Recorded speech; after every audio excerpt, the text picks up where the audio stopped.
একটি ছোট্ট গ্রামের মধ্যে একসময় ৩ বন্ধু থাকত। তাদের নাম ছিল মিঠু, পিঠু আর বাবু। এই ৩ বন্ধু সবসময় একসাথে খেলাধুলা করত এবং নতুন নতুন অভিযান খুঁজে বের করত। একদিন তারা গ্রামের বাইরে একটা পুরানো জঙ্গল খুঁজে পেল। গ্রামের বড়রা বলত, ওখানে যেও না, ওখানে ভূতের বাস। কিন্তু ৩ বন্ধুর মধ্যে ভয় ছিল না। তারা ঠিক করল যে তারা জঙ্গলে যাবে এবং দেখবে সেখানে কি আছে। তারা ৩ জন জঙ্গলের দিকে হাঁটা শুরু করল এবং কিছুক্ষণ পর জঙ্গলের সামনে এসে দাঁড়াল। তারা দেখতে পেল বিশাল বড় এবং অনেক ঘন জঙ্গল। এরপর তারা জঙ্গলের ভিতরে প্রবেশ করতে লাগল।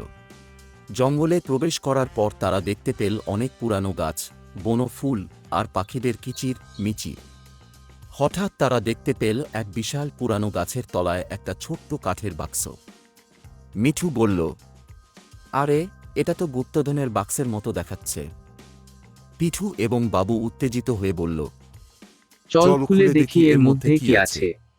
এরপর তারা বাক্সটির কাছে গেল এবং মিঠু বাক্সটি হাতে নিয়ে খুলল।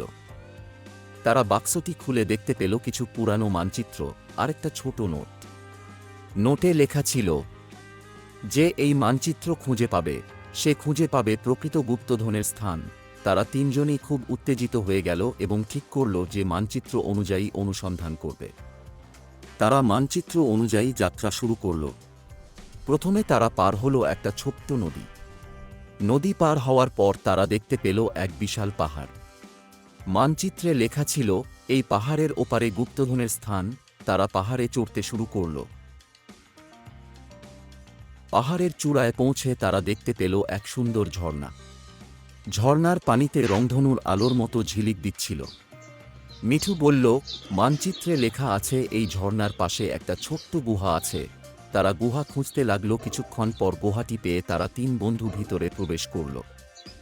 গুহার ভিতরে তারা দেখতে পেল অনেক পুরানো ধনরত্ন, স্বর্ণের মুদ্রা এবং মূল্যবান রত্ন। তারা খুব খুশি হয়ে গেল এবং ঠিক করল যে এই ধনরত্ন গ্রামের উন্নয়নে ব্যবহার করবে। এরপর তারা এগুলো নিয়ে গ্রামে ফিরে আসলো।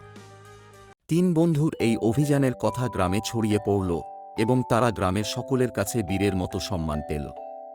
তাদের এই সাহসিক অভিযানের কারণে গ্রামটি নতুন রূপ পেল এবং গ্রামবাসীরা সুখে শান্তিতে বসবাস করতে লাগল। এভাবে গল্পটি শেষ হল, কিন্তু তাদের জীবনের গল্প চলতে থাকল। তারা নতুন নতুন অভিযান খুঁজে বের করত এবং গ্রামবাসীদের সুখী রাখার জন্য সব সময় চেষ্টা করত। মিঠু, পিঠু আর বুবুর এই গল্পের মাধ্যমে আমরা শিখতে পারি যে সাহস, বন্ধুত্ব আর ভালোবাসার মাধ্যমে সব বাধা পেরিয়ে সফলতা অর্জন করা যায়।